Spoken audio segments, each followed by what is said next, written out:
topic today is going to be linear buckling analysis for steel connection design.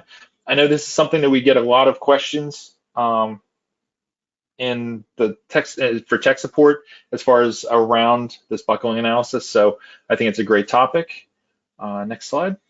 So if we look at the agenda, we're going to just talk briefly about buckling analysis, linear buckling analysis. We're going to talk about how IDEA looks at buckling analysis, some recommended factors that, based upon AISC that we use. Obviously, that it ultimately comes down to some engineering judgment as far as how you want to apply those. We'll go through a couple of examples and then finish off with some Q&A. So with that, I will hand it off to Andrea. And all right. Thanks for attending. Bye. All right, thank you, David. Okay, so let's get started with this presentation. As David mentioned, I'll do half of the presentation here using PowerPoint, and then we'll jump with some examples. All right. So let's start with this quick introduction about buckling effects in structural engineering. So there are two major categories leading to the sudden failure of a mechanical component. So that's material failure, and then we have structural instability, which is often called buckling, right? The loads at which buckling occurs depend on the stiffness of a component. So this effect can happen in columns, beams, and connections, which is the topic today. And in each situation, it can happen either globally or locally, right? So global means a failure of the whole system will happen, and local refers to the buckling in one portion of the system. So you can see like that example where I have a column. So here you can see this, let's say like a global buckling issue that may happen on this built-up column. And then we can see here a local buckling failure in one of the plates of probably that member or that portion of the member, right? And the same here, you can see some examples of global buckling issues on beams and also local failures. So buckling that may appear in a connection follows similar principles to the buckling or instability that appears in the whole members. So this phenomenon can be interpreted as a reduction of the resistance capacity of an element due to the appearance of those instabilities.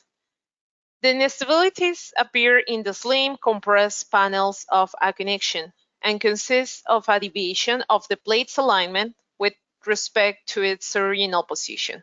All right. Therefore, the total resistance of the plate cannot be considered. Instead, it will be reduced due to this effect. All right. So that's like the description of buckling in all the systems that you're looking at, right? So how we avoid the buckling in connection design?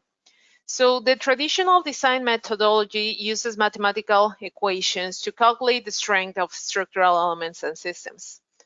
Although accurate equations have been developed for most conditions, only empirical or semi-empirical equations are available for some connection elements, right? For many conditions that are encountered in design practice, design guidance is unavailable. So in these cases, simplified models are typically used to characterize the behavior of connection elements, okay? So the J4 of the chapter J4 of AISC Building Specification and AISC Manual Chapter 9 provides formulae to design plates and elements part of the connections. Okay. In the J4 chapter of AISC 360, as you can see here, I have a screenshot of it. The plates are classified by the slenderness ratio, which we'll discuss later on this webinar. All right. Now let's talk how regular FEA linear buckling analysis is provided in some general FEA applications. So linear buckling analysis have been implemented in general FEA software and global structural analysis software as well. Linear buckling analysis uses eigenvalue analysis, and this eigenvalue buckling analysis avoids the complexity of solving nonlinear system. So it solves a set of linear equations, then allowing us to predict the theoretical buckling strength of an ideal elastic structure. This methodology corresponds to the Euler's buckling load formula. The benefit of using this approach is that it's computationally efficient, right? And it can give us a rough estimate of the buckling loads. However, we should keep in mind that the eigenbuckling results are unconservative since they don't include any nonlinearities that real-world structures experience, right? So we often view the eigenvalue buckling as an important first step in reviewing designs that may experience buckling. Okay. All right. So now let's jump in how IDEA StatiCa is doing this linear buckling analysis. Right. IDEA StatiCa connection application can perform linear buckling analysis of a model of a joint. Right. The results are predicted in buckling modes, and a critical load at which buckling of the perfect model occurs is calculated for each buckling mode. Okay? The critical load is presented by multipliers of the load acting on the joint. And then according to the buckling mode and critical load multiplier, the user can determine the safe buckling design. The option to run linear buckling analysis can be found in the check tab, as you can see here. Then you need to click over the calculate icon, and then you'll see the stress strain buckling analysis option, all right? So now let's talk about the buckling mode shapes and what does that mean. So the buckling mode shape show the results of eigenvalue linear elastic analysis, which are normalized vectors so that the maximum displacement has a magnitude of 1 and do not represent actual magnitudes of deformation at critical loads. It only shows the predicted buckle shape of the eigenmode and the critical point where you probably have that buckling effect, right? And then from there, the user can determine if that is a global or local buckling situation in the connection, all right? So by default, we show only 6 buckling modes shapes, but you can calculate more by setting the value in the code setup. Then when you're reviewing these buckling mode shapes, you can click in each of them, and then that's how you will be changing those different mode shapes and their buckling shapes as well. So you can click in these different shapes over here. So you're seeing here the shape 1, then here we're looking at the shape 2, right? So it is important that you go through all of them to review where that buckling is happening. And after that, you review the factor, and then you can compare against the recommended limit factors. But let's see this process in the software afterwards. So as I said, you look at the different mode shapes, and then it's necessary to identify the type of buckling on the plates, so you can assess whether your connection will fail or not, all right? There are 2 main categories, as I said, global and local. The category selection depends on where the red spot is in the different mode shapes, right? So the first mode shape is always the most critical. You'll have the lower factor in the first mode shape, right? But as I said, you need to review all of them. So the global category is identified by if you see the red spot in one of the plates that are connecting individual members, that's where you will say, okay, this is a global buckling issue, right? And this global buckling, let's say, category is, the meaning is that if the buckling happens on that plate, that will affect the stability of the whole joint, all right? Basically, if that fails, if that plate fails, then the connection totally will fail, all right? So again, these are plates connecting individual members. We normally identify, for instance, the gusset plates in this category. But this global buckling issue on gusset plates is only for gusset plates with only side connected. I'll talk about that in another slide, all right? Then how we can identify if it's a local buckling issue. So that means that plate is not affecting the stability of the joint, but can influence the plates in other parts of the connections. So for instance, in this case, you can identify a local buckling issue if it's happening on a member plate, haunch, stiffeners, ribs, or bracket plates, all right? So depending on what type of buckling is happening on that plate, if it's global or local, all right, then you will compare the factor you get in that mode shape versus the recommended limit factors, all right? So to help the users, we have defined limit factors so they can make design decisions using IDEA StatiCa linear buckling analysis. So what we did is we took the AISC limit state from J4 and used the limit slenderness ratio. And then from there, we get the critical buckling limit factors. So you can see that here I am showing the slenderness limit ratio for non-slender connecting plates. So this is like the limit 25, right? And then this ratio is equals to 25. Then we use that on the elastic critical stress formula, right? Then here you can see the elastic modulus of the steel, and then we got this value of 458 kci, right? Then we use that value, and then we divide by Fy. So that's how we become with this factor of 12.7. So that is for the A36 steel material, right?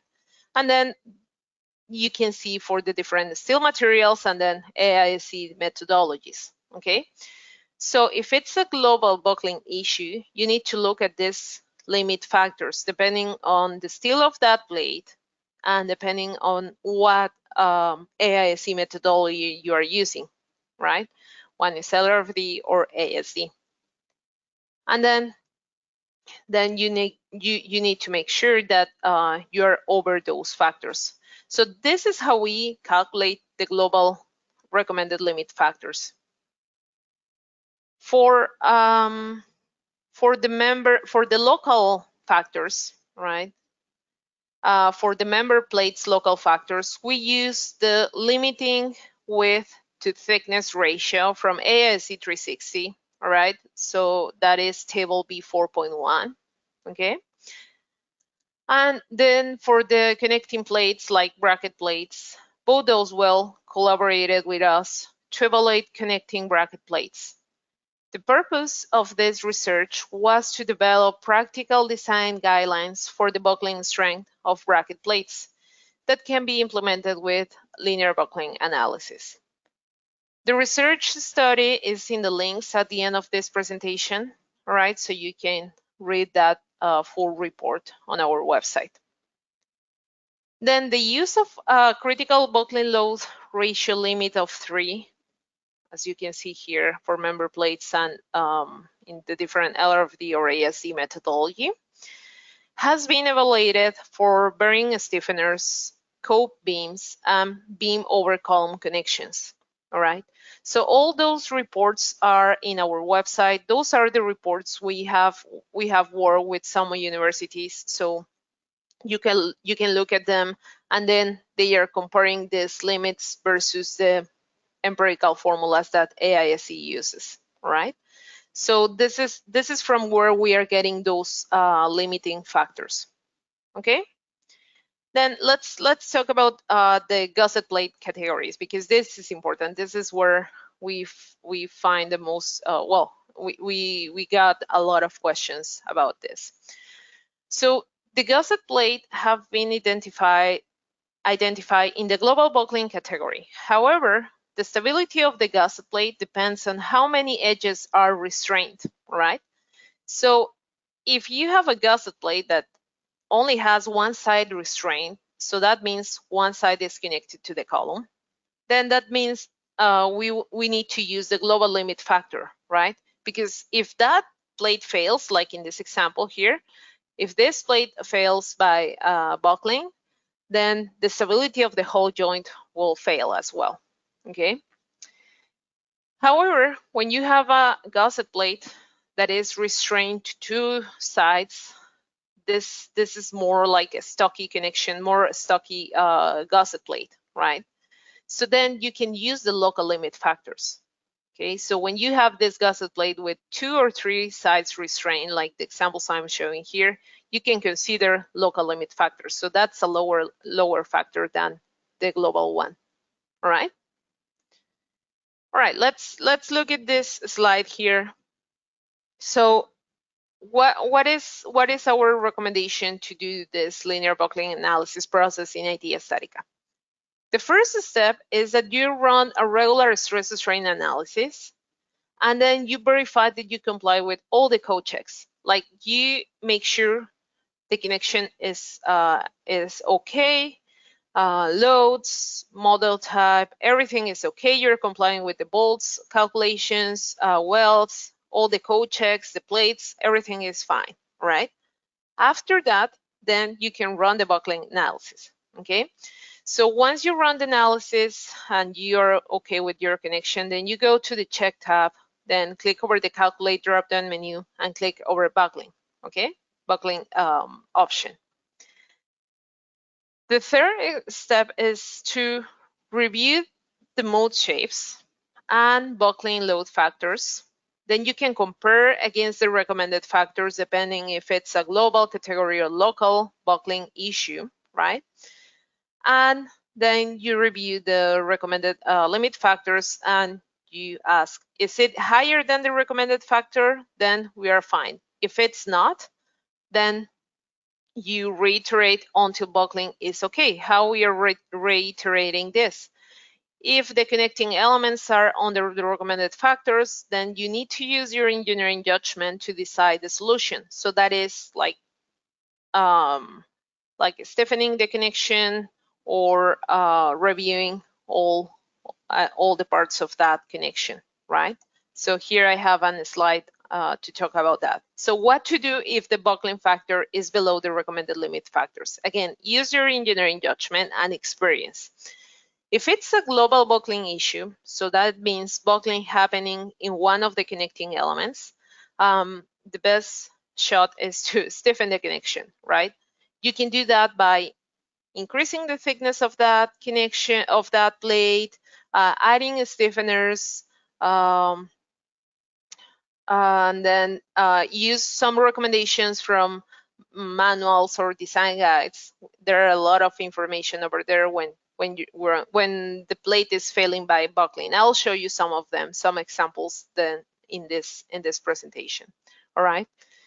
But basically is making your connection non-slender, okay? Then what if it's a local member plates issue?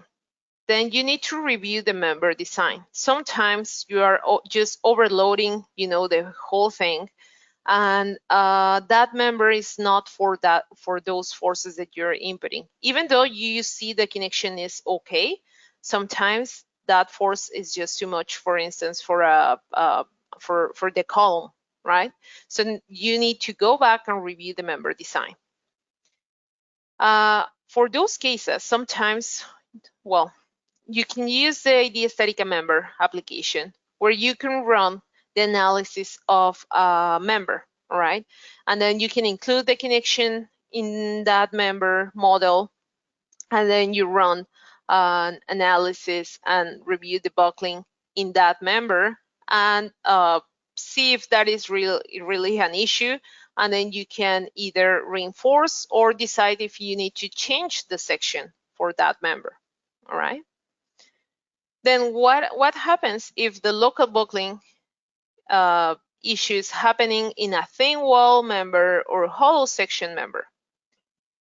then a nonlinear buckling analysis is probably required. As I said, the linear buckling analysis, it's only linear. It doesn't consider, for instance, the real world situations like the hollow sections, the geometrical nonlinearity in hollow sections. So probably you'll need to do further analysis for that section. So for that, we also have IDEA StatiCa member application where we can run nonlinear buckling analysis. All right. So let's see some examples here, right? And feel free to share your questions in the question panel, and we'll go through them at the end of this presentation. Okay. So let's jump into these examples that I have in the software.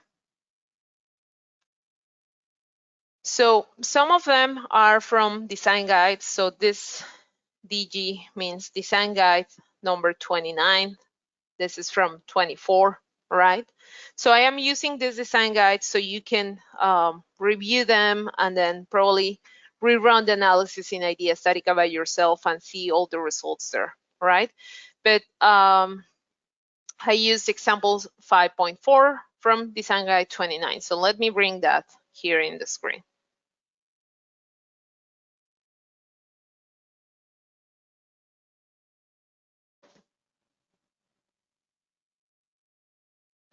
All right, here we are. All right, so let's review this connection. This is a gusset plate. Let me turn off the labels here. This is a gusset plate only connected to the beam, not to the column. All right, then we have 100 kips in compression.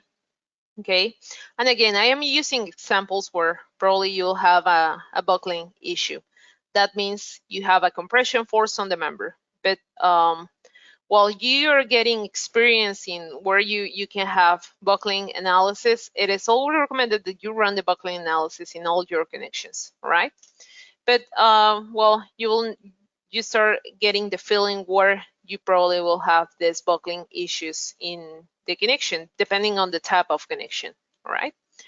So we have 100 kips on this double angle brace that is a 4x4 by 3/8. Then this gusset plate is an A36. In that example, in design guide number 29, they started with a thickness of half inch of this gusset plate, right? And then this is a double angle connection, simple shear connection, right? So let's say we're fine with the connection, then we calculate the first step. We calculate the stress strain analysis here. Okay. We wait for this. And then we are looking at this summary, everything is fine, but this is on in orange, so we can look at the results here in the check tab, right? All right, so if we look at the plates, we order these results by the maximum stresses here, right? Let me activate the stresses and the deform shape. So you can see the maximum stresses were in the beam here, all right? And then the second worst case is the gusset plate, all right? Again, we have a gusset plate of A36 with a thickness of ½ inch, right? And we got some plastic strains. But you can see from here, from this view, that this corner of the gusset plate is like unused, is on stress, right? So from that, you can start making some design decisions. But what we really care about in this case is the buckling analysis. So imagine you say, okay, this is okay, right? Everything is fine, everything is under the limits. So now we can go here into the calculate option, drop down menu, and then we run the buckling analysis.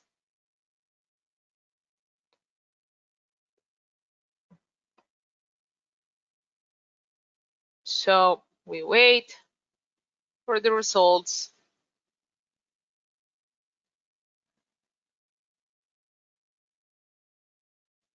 And then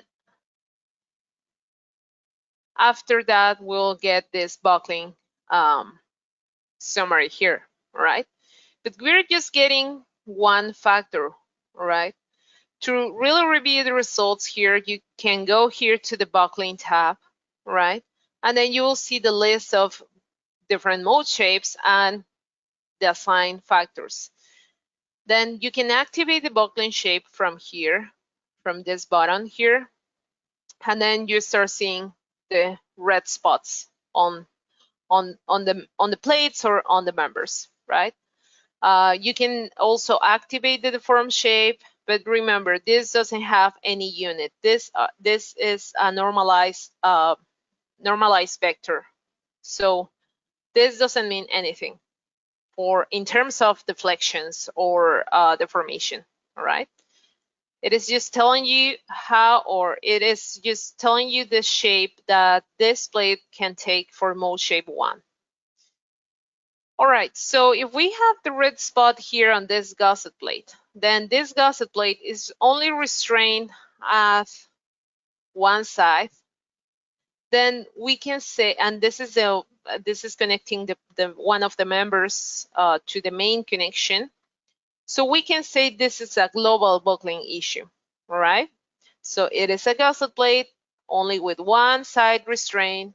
So we determine this is a global buckling issue. If we go back to our slide where we have the recommended limit factors, we see that for the global buckling issue for 36 KCI LRFD, we need to be over 12.7, right? So we go back here and we are in a factor of 7.2. Okay, so we need to decide what to do with this. So let me go to my solve example, right? And let me show you what I did here. So in this case, what I did is I did this gusset plate and I did a cut on this plate, right? Because we weren't using half of that plate. And I increased the thickness to 5/8 inches, okay? So remember, if you hover the mouse over this plate, you can see the material properties in the lower left side of the screen. And then you can see the thickness of 5/8. And then with that change, I run again the buckling analysis, but instead of running first the calculate button, and then after that you need to go to check tab, you can go directly to the check tab and then use the drop down menu and run buckling. So that will run the stress strain analysis and buckling at the same time. All right. Anyway, this is already finished. So we look at the plates stresses. So you can see how this gusset plate is kind of optimized. One reason is that we cut that gusset plate, and the second reason is that we increase the thickness of that plate, right? But then if we look at the buckling shape, you will say like, well, this just increased 0.2 in the buckling factor, right?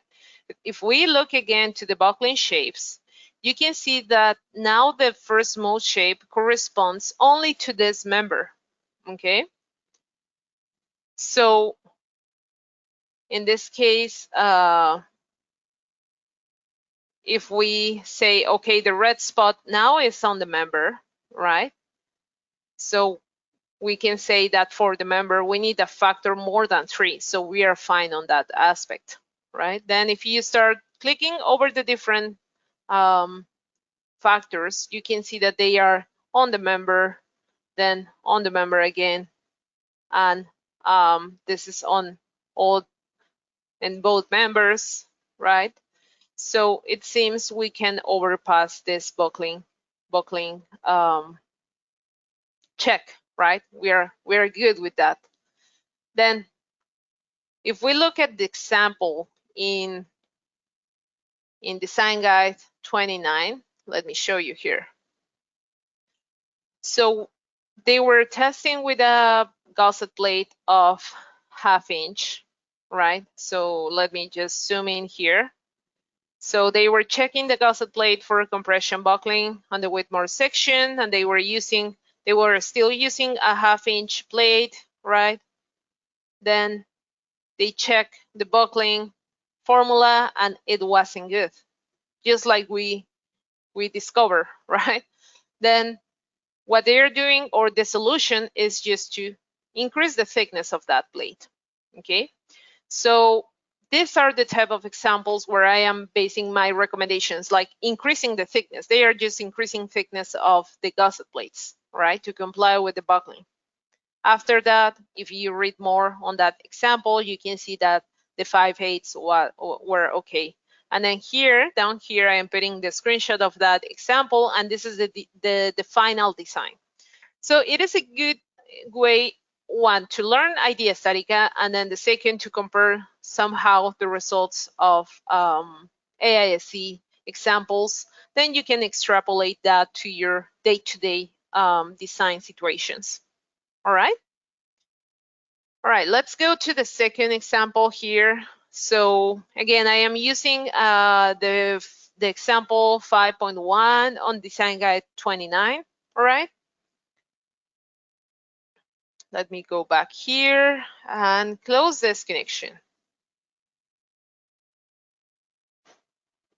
Say yes. Let me close that. And then let me open the second connection, the second example that I have here. All right, it's here. Now, again, I did a copy. Well, I modeled the connection from design guide 29, 5.1. I put all the details in IDEA StatiCa. You can see all the operations I use here: gusset plate, end plates, cuts, stiffeners. So I did a copy of that connection here and use the forces there in this joint, all right?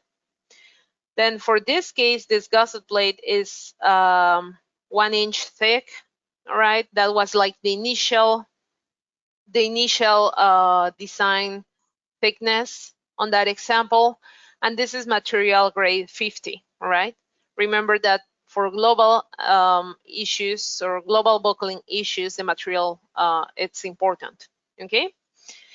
Anyway, I run the analysis for this, and then if you look at the check tab here, you can see that I already run the buckling analysis as well. And then let's review the stresses on this connection. Okay, let's give it a second here so we can show the stresses on this connection. You can see here that the worst case is that gusset plate. Okay, but again, this is an example from design guide. Obviously, you can decrease these stresses by whatever you want to do, optimize this connection, increase the thickness, but I am just doing a copy of that connection, all right, to see what were the results for the buckling analysis. So if we look now to the buckling mode shapes here, and I activate this, right, you can see that the first mode shape is happening, or let's say the hotspot is happening on this gusset plate, right?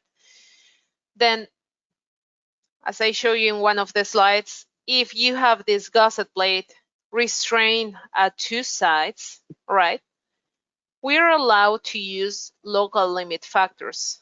For local limit factors for LRFD, we can use a factor of 4 as the limit factor. So we are fine in this case, right? So then you can review all the other mode shapes. Everything is happening on the members, then the plates again, right? So we are kind of safe in this case, right? Because it is a gusset plate restrained by two sides. Then we can use the we can use the 4 as the limit factor, and then we are over 4, right? Then what the example of AISC says, let's see. So if you look at that example, again, on the part where they were checking the gusset plate for compression, everything was good here, right? And again, they are using this slenderness ratio, right? For this one, the slenderness ratio is less than 25. So that means this gusset plate won't suffer inelastic buckling issues, all right? We can say that this is a non-slender design. Okay. All right, let's jump to the third example, sorry, here. So this is an example from Design Guide 24. That's for HSS connections, right? And let's review it. Let me close this connection again here. And let's bring this here. All right. So again, here I am using an HSS. So this is material A500 grade C, and this is A9N2. This is an end plate with a thickness of 1/2 inch, right? And then this connection has a moment and a shear force at the same time here. So you can see -45 and 27, right? And again, I follow that example. And if we look at the results here, everything is fine. But the buckling, we have a factor of 5.5, right? If we look at the buckling analysis here, let's activate the buckling mode shapes here. And let's look at the deformed shape. You can see that now the buckling is happening, the buckling effect is happening on the member, on the HSS, right? However, for HSS, for members, for regular members, you can use a factor of 3, and we are over that, right? So if you look at the different mode shapes, you can see that it is happening either in this member or on the beam, right? But we are safe because the lower factor was 5, and we were attempting for more than 3. Okay, so we are good for this connection. I just wanted to show with this example how it looks when it is on a member plate. Okay. Obviously, let me just show you the stresses here.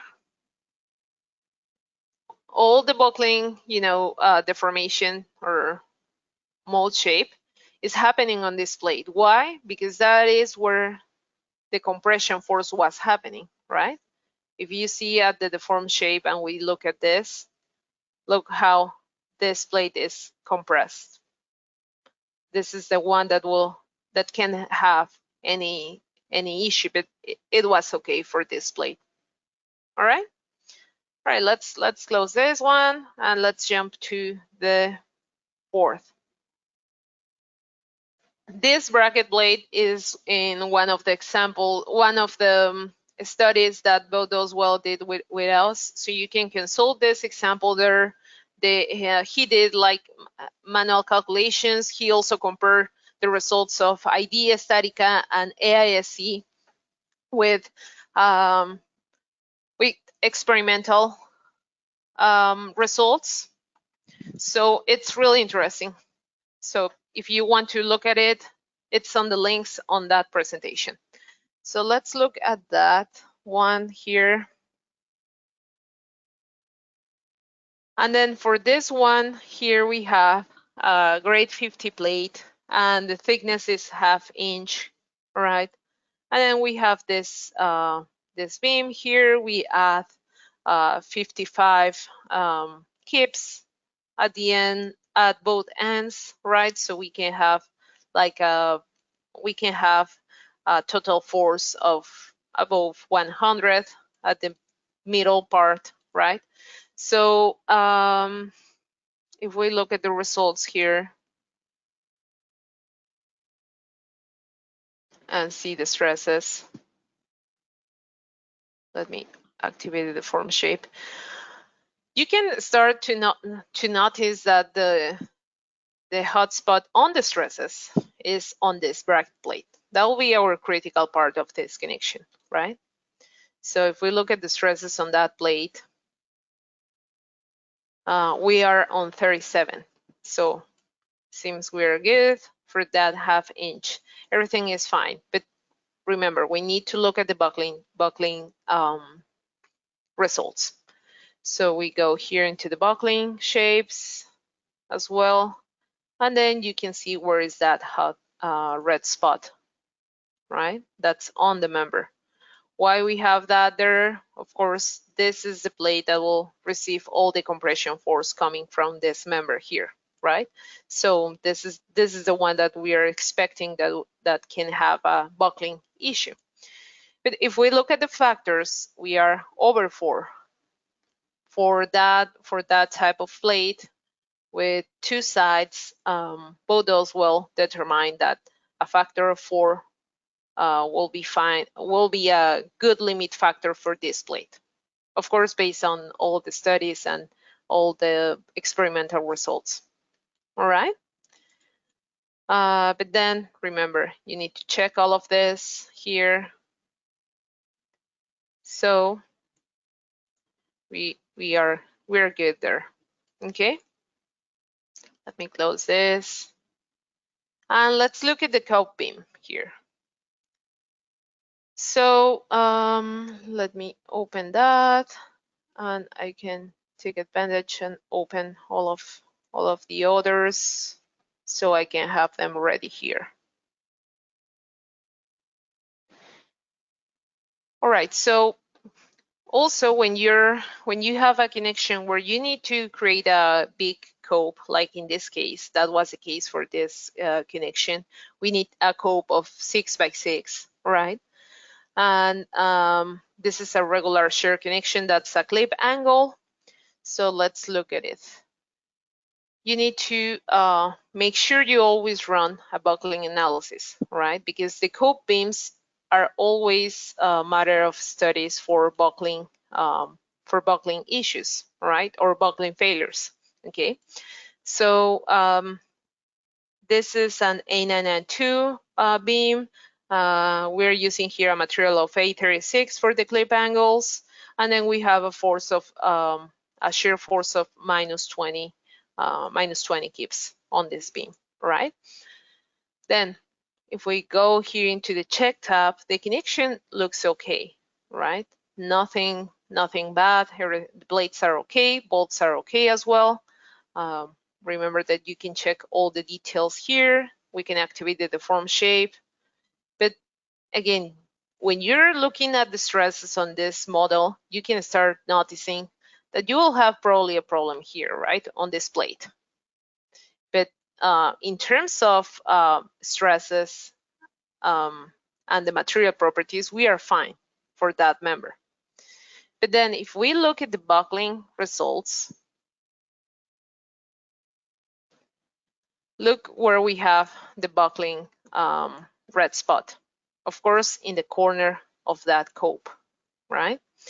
And then we have a factor less than 3. So for member plates, we need to use a factor of 3. So what to do in these cases?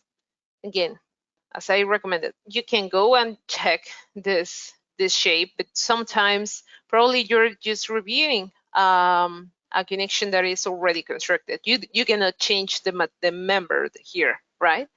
So if you look at the manual, at the design manual, sorry, the AISE manual, chapter 9, there is an option, there is let me show you here.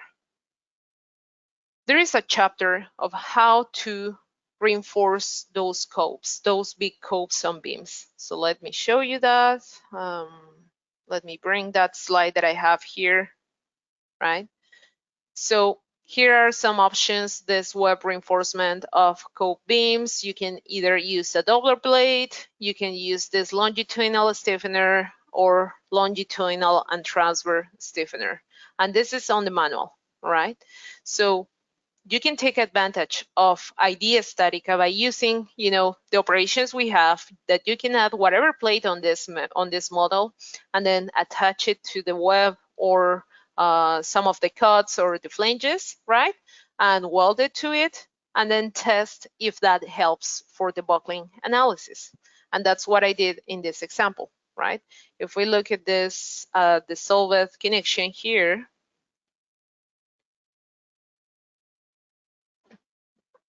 you can see that I added these two plates as recommended, like the manual, right?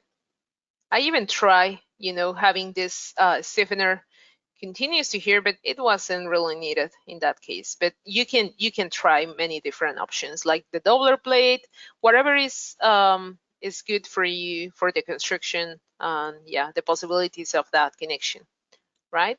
So that is what I added, those two plates there. And then if we look at the buckling shape here, you can see that the factor was increased to 6, almost 7, right? So everything is happening on that member, okay?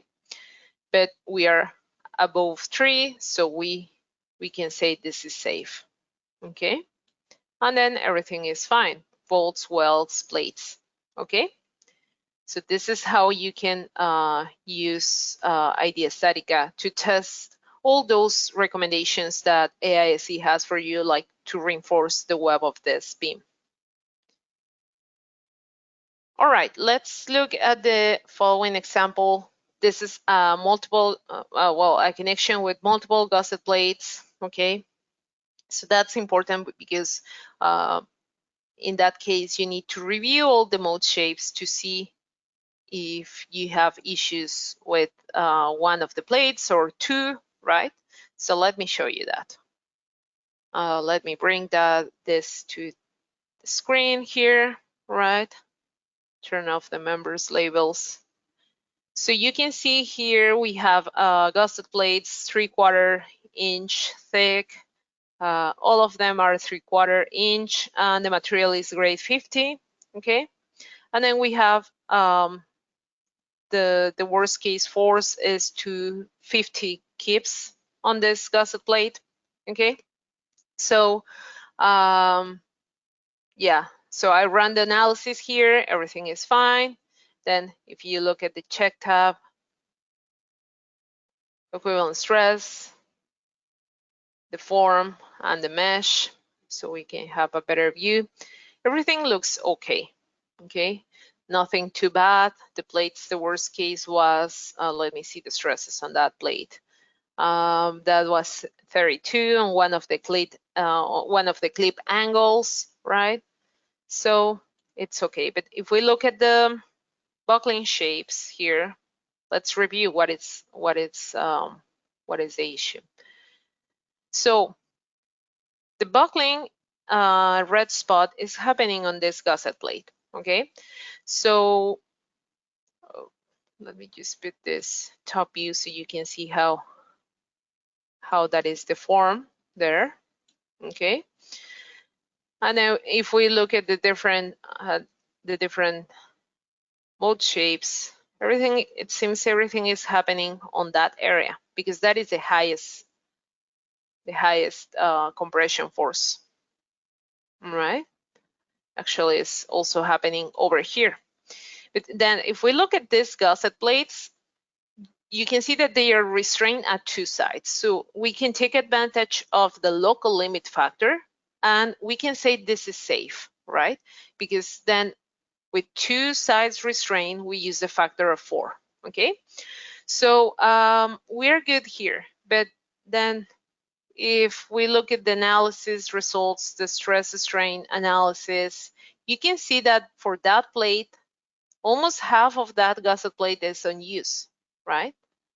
Let me see. Yeah, so you can see that that's on purple. So almost 0 stresses on that portion. So again, you can use the advantage of, changing things or modifying designs here and decrease the height of that gusset plate, rerun the analysis, and then rerun buckling analysis to see if with that change for that gusset plate, still good, right? So you can go here to the buckling area and see that we still have the buckling red spot on that gusset plate, but still we are on a factor of 6, right? So we can use the regular tools that we use with IDEA StatiCa to optimize designs, and then run the buckling analysis to make sure we are okay by reducing the that gusset plate. Okay. So now let's take a look at the examples with chevron braces here. So we have 2 examples. One is welded connection, and then here we have claw angles. So let's look at those designs. Let me close all the other connections that I have here, just to make sure I don't have many things open. Now let's look at this connection here. So in this case, here the plates are not continuous. So you can see they are 2 different gusset plates, okay?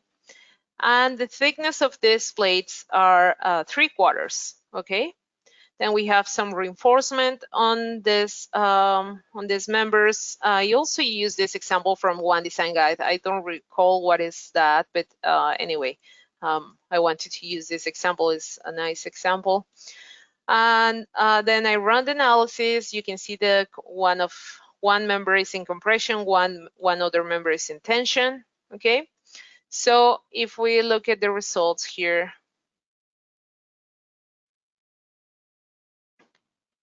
you can see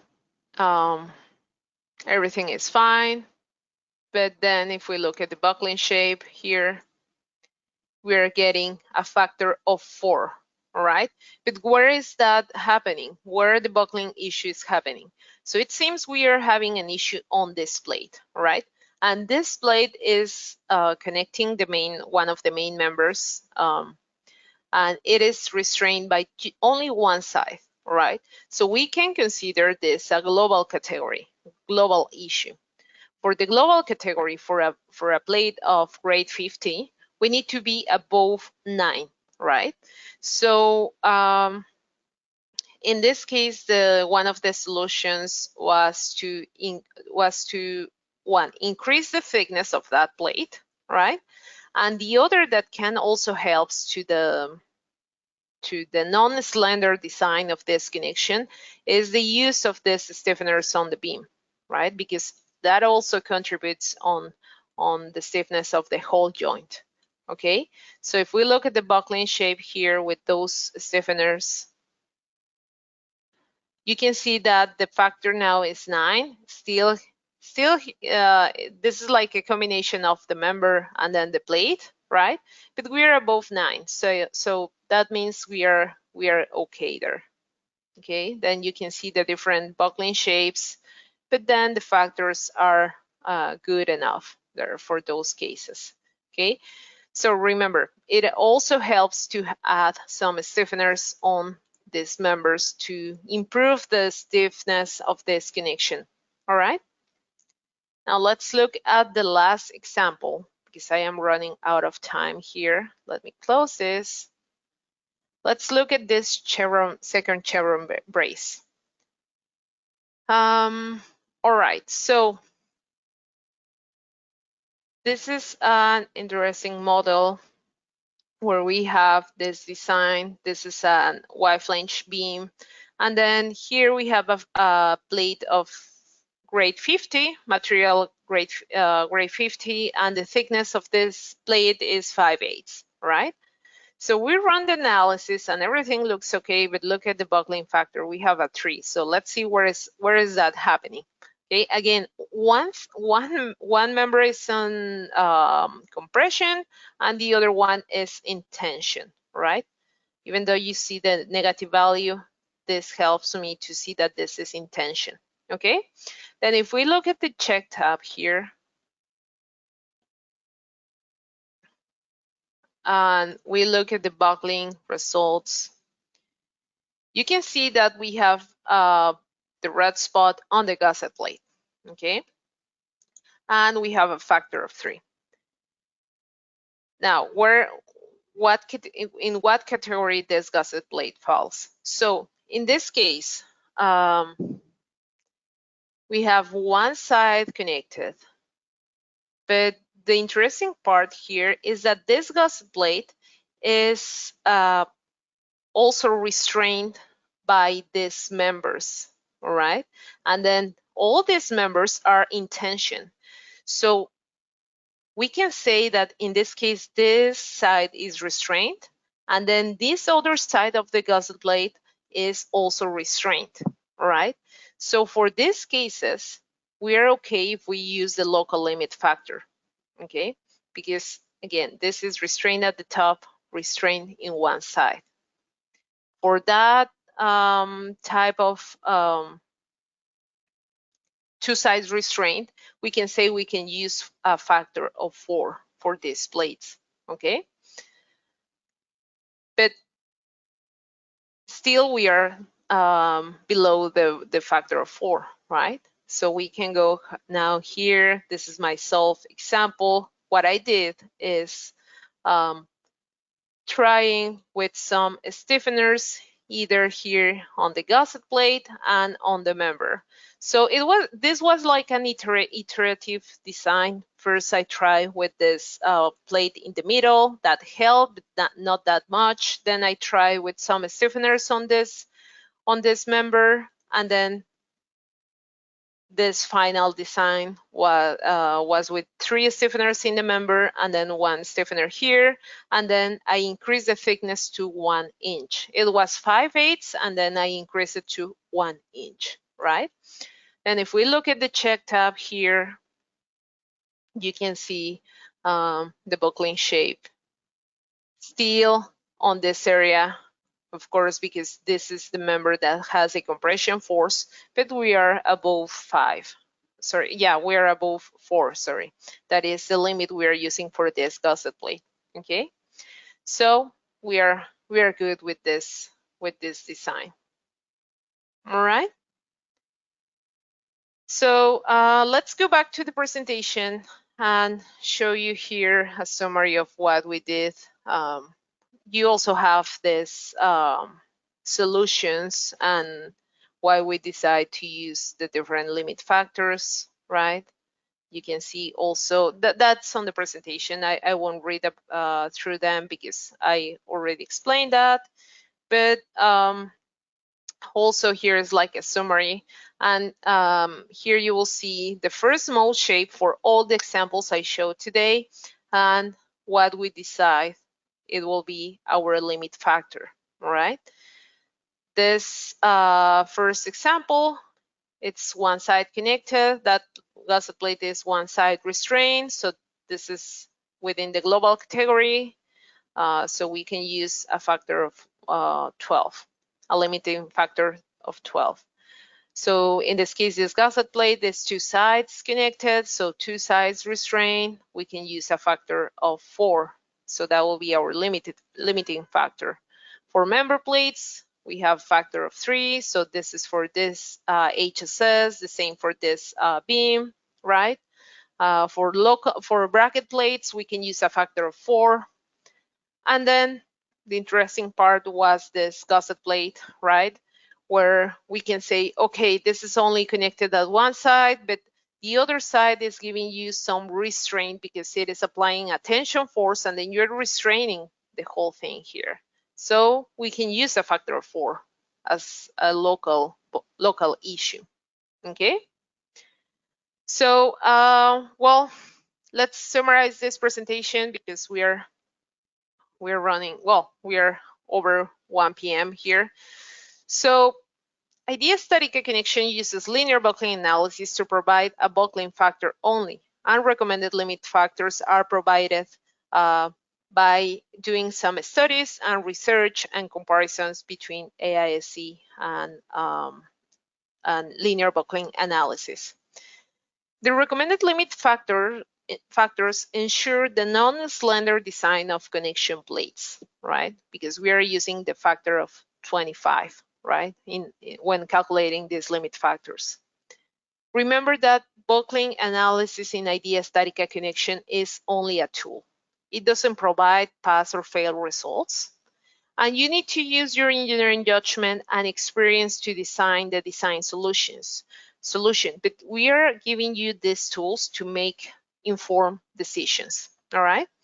And last recommendation, before running the analysis, make sure the loads and the connection design is okay before you do a buckling design decision, all right?